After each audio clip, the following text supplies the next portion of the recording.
Hello, my friends. Welcome to my basement. We are going to be doing a something a little bit different for our video game reviews. I didn't get out this week to shoot a review on the run. Here's the Battlefield 1 ad that's rolling on our Twitch stream right now, which is hilarious.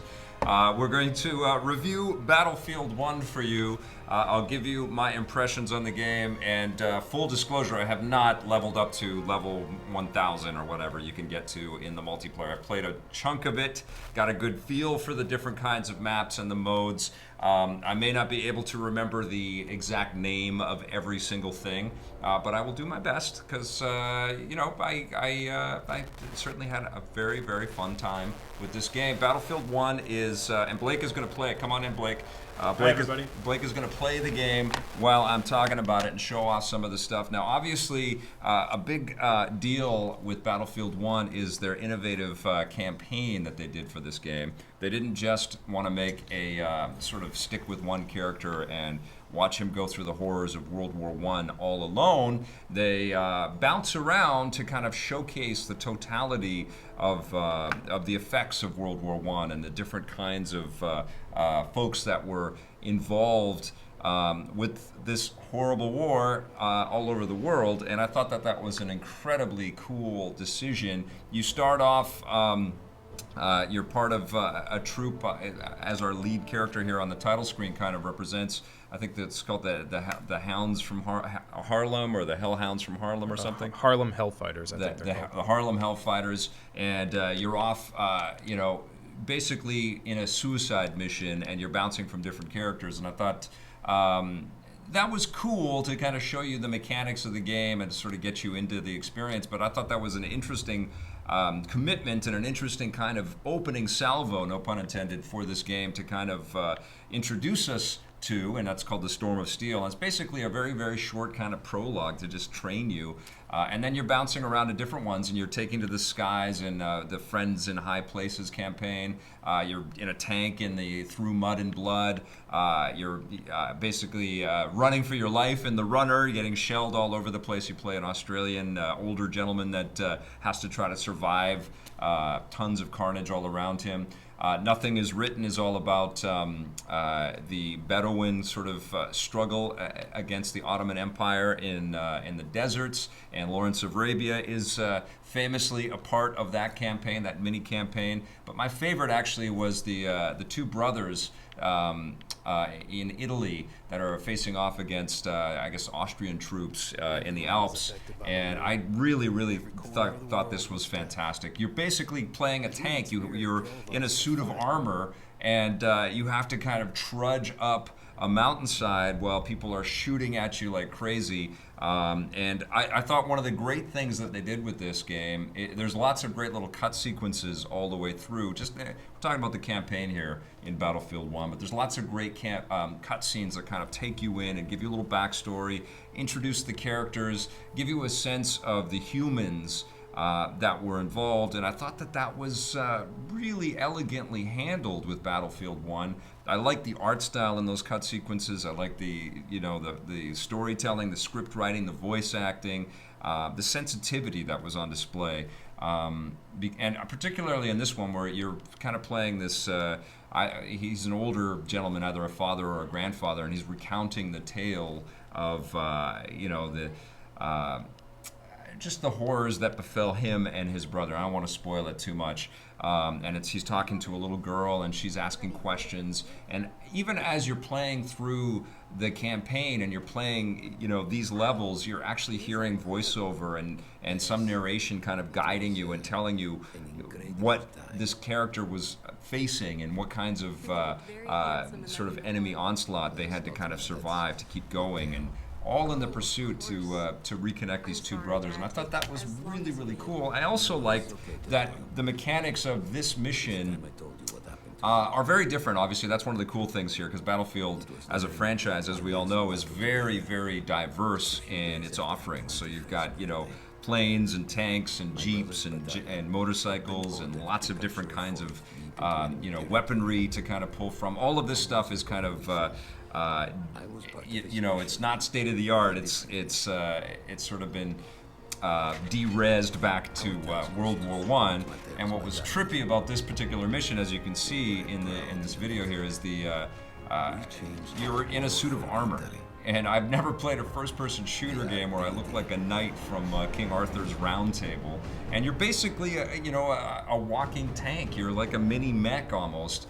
And you can take a lot of gunfire, which isn't particularly realistic. And I don't know a whole bunch about World War I because we've been saturated with media and stories and movies and video games and all kinds of stuff around World War II. It was the easier war to kind of create mystique around and create huge stories around because the enemies were a little bit more clear-cut than in World War I. World War I was a very messy war, but I had no idea that there were people. I knew about horses. I knew that there was, people with sabers going up against people with guns, and machine guns were introduced, and there was, high-power weaponry and sort of, new aerial dogfighting and planes with new capabilities being introduced, new technologies being introduced to the battlefield. But I had no idea people wore armor on the battlefield in World War I. I Googled it and looked online, and sure enough, I saw early photographs from the early 20th century where people were actually fighting with suits of armor on, and it's just crazy. And so this particular sequence really hit a high note for me. I really like this one. I like the storytelling and the framing on it, but I also like the mechanics of it. It's ridiculously fun to be a little bit more powerful because one of the conceits of Battlefield is its effort to be as gritty and true to what life on a real battlefield would be like. So you don't last long in this game if you don't play smart. It's a little bit easier against the AI than it is in multiplayer, but this is and it has always been a very intense, very tough game that adheres to some fundamentally realistic kinds of ideas of how long people last when there's this much chaos and this much gunfire erupting in all kinds of places. So when you jump into this, and we should show the tank level next, I think. When you jump into this or you jump into a tank and you survive a little bit longer,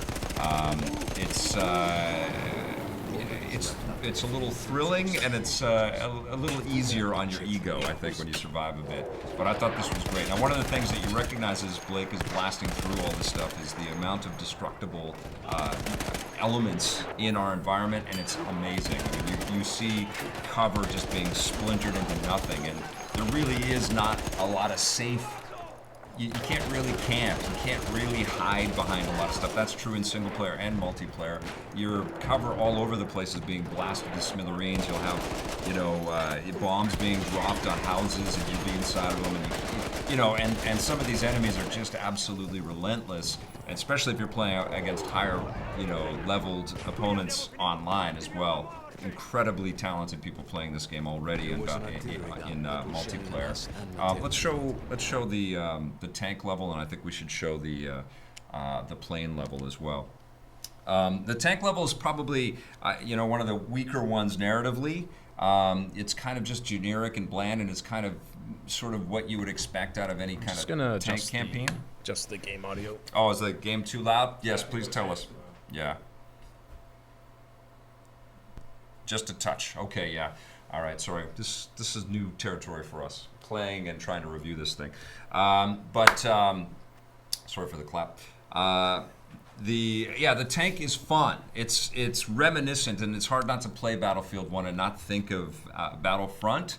And one of the things that you constantly kind of think about when you're playing through the campaign in Battlefield 1 is that absence of a campaign in Battlefront. It would have been, super cool for Star Wars Battlefront to have 5 sliver micro campaigns of different parts of the conflict on both sides of the on both sides of the fiction in the Star Wars canon. We didn't get that, but Battlefield 1, I think, does a nice job of kind of over delivering with all of that stuff. And the tank stuff is, you start off as this rookie that's kind of being introduced to the tank, and everything's a little too overwhelming. But you quickly realize what in a battle of gas masks and bayonets and swords and sort of finicky weaponry that doesn't always hit its target. There's a lot of recoil that you have to deal with in this game. It's really hard to just kind of sit and start blasting away at things. There are some weapons that you'll absolutely align yourself to. But in that kind of conflict, when you've got a tank traipsing through and it's actually working quite well, at least within the fiction of the game. I can't imagine the tanks in World War One ran flawlessly. I would imagine they were breaking down all the time. You can repair them on the way, but the tank is a very powerful element, whether you're on the battlefield in multiplayer or in this particular sequence. I found it fun, but almost a little too overpowered and you know, a little crazier than normal, crazier than the sort of the modern day sort of tank type infantry that we get in Battlefield 4 or something like that. You know, it's what's cool about the fiction or the storytelling. It's not fiction because it's based on nonfiction, I guess. But what's cool about the storytelling in Battlefield 1 is it almost is an element of science fiction. It almost is an element of, like, you know, warfare completely changed to a whole new thing when all of this technology started to be introduced and machine guns were dropped into people's hands and you know, huge vehicles like this were suddenly on the battlefield, and it must have just been like the darkest magic for a lot of people to see all of this stuff before they were cut up into little pieces. But and you can't not think about that while you're playing this game. And you also can't not think about how this seems so slight for something that was so horrific, you know? I think that we have been accustomed to tales of World War II, but World War I is like this great open sort of territory to kind of explore and really get in depth with and really kind of give us some, you know, more historical sort of relevance and more details that kind of make us feel like we lived through this a little bit more, you know, to kind of paint these tales. And I think DICE and EA did a remarkable job at kind of spreading out that storytelling, I think, as far as they were comfortable with. But it's hard not to play this game and feel like there's a responsibility from this game to be more than just a game, because it's dealing with you know, battles that really occurred and humans that really had to suffer through scenes like this.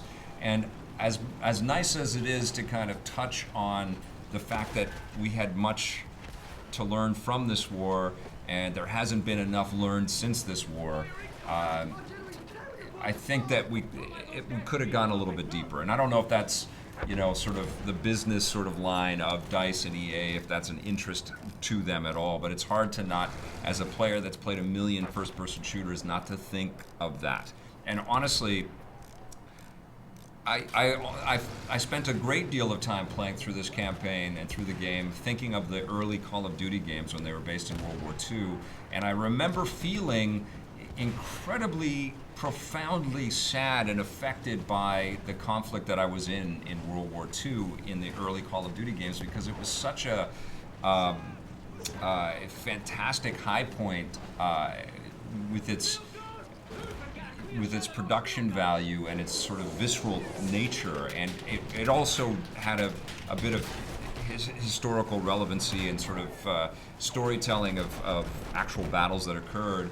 And it really had a profound effect on me playing through those early Call of Duty games, recognizing that humans actually did this and they actually had to survive through all of this stuff. And obviously that is embellished by, you know, every Saving Private Ryan and, you know, tons and tons of amazing World War II movies that have been made over the years. I just saw a good one today too that I'll be talking about very soon.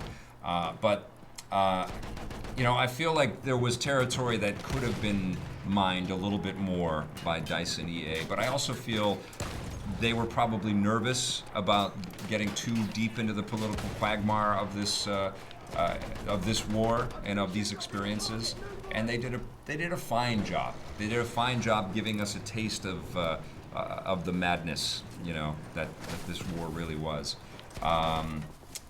And you can't fault the production values. You can't fault the sound design and the visuals and all of that stuff are just incredible. And obviously there are campaigns where you take to the sky, and I really liked the biplane campaign. Unfortunately, it felt very similar to flying the X-wings and the TIE fighters in Star Wars Battlefront, and some of the physics with the these old biplanes. It felt a little incongruous. It felt a little too weird that it felt similar to the X-wing and the TIE fighter type of experience. And I also find that the single player stuff where they kind of frame it for the plane, it works very well, and you've got a pretty good sense of the distance to travel across a map, and you feel like the game has been designed for you for the plane sort of dogfighting and stuff, and it's super fun. But when you jump into the multiplayer madness, I find this in almost every one of the plane experiences in Battlefield. You can do some great carpet bombing, and you can create havoc of the ground on the ground war that's happening beneath you, but you're crossing that map so quickly, and it just feels a little underwhelming. It always feels like, I wish this was cooler. And that's what I dug about Battlefront, is that they actually carved out a full multiplayer experience just for dogfighting, and I found myself playing that over and over and over again. I think that would be cool if Battlefield 1 is going to allow us to do some more multiplayer dogfighting. That'll be really rad. As far as multiplayer goes in this game, we'll show off some of the dogfighting sequences right now. But as far as the multiplayer goes in this game, you do have to deal with the fact that your weaponry isn't as advanced and isn't as maybe familiar to a lot of Battlefield and Call of Duty fans out there right now that have been sort of stuck either in the future or in sort of more modern day weaponry with even some stuff that's set, maybe 10 years ahead or something like that. All of this weaponry that's in this game is it's kind of blunt force, it's beyond muskets and stuff. You have some actual machine guns and sniper rifles and everything, but it does feel like a lot of duct tape is holding all of this stuff together. And you do have this sense of crazy recoil and missing shots that you normally would have got in a sort of Modern Warfare or something like that. But I think that adds to the charm, and that creates this new sense of organizing in your head how you're going to sort of deal with each one of the nuances of these busted up old weapons in each sort of circumstance that you get into in multiplayer. And it's super fun and super cool, and obviously.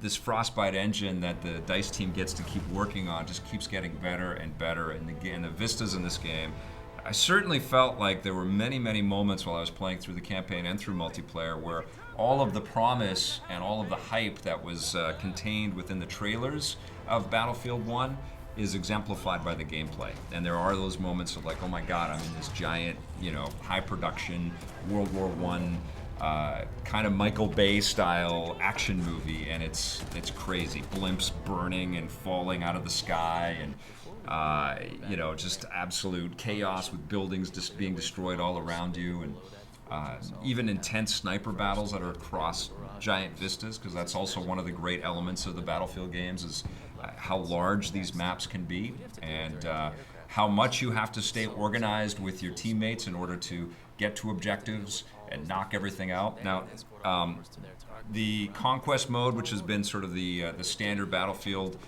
design, sort of taking over the objectives of a map and fighting for those against your opponents, that's still the key.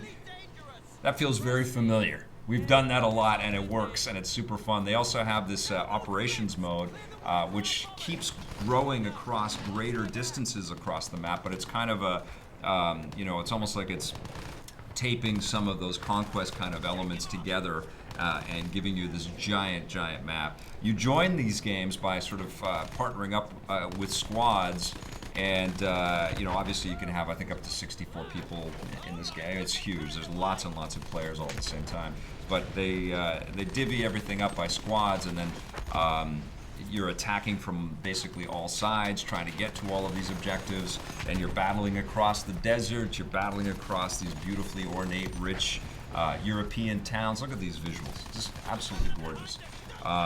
You're in the ruins across some alpine villages. You're on just devastated battlefields and going through tons of trenches. There's lots of mud and muck and gore, and and tunnels and sort of dark caverns and things like that to kind of be freaked out and terrified in as you're racing for objectives. This is a very, very satisfying experience. I did feel something similar to the experience that I felt with Battlefield Vietnam, which was also an incredibly, tough war to distill into a video game. I feel like there's some, I'm not talking about the quality or the production or anything like that, but I feel like there. I don't know if DICE ever makes a sequel to Battlefield 1. I don't know if we visit this war again. And, obviously we're going to get some DLC and the experience will get richer. But I do feel like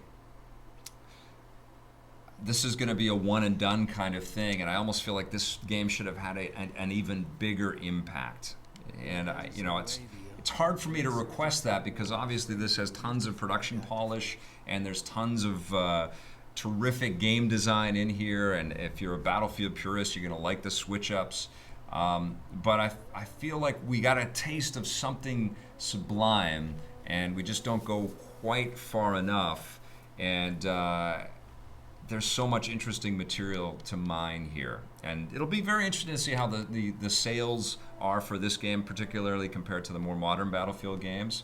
But I think that, for the most part, this is mission accomplished on the part of DICE and EA. And I think if you're a big Battlefield fan, you'll get tons and tons of enjoyment out of it.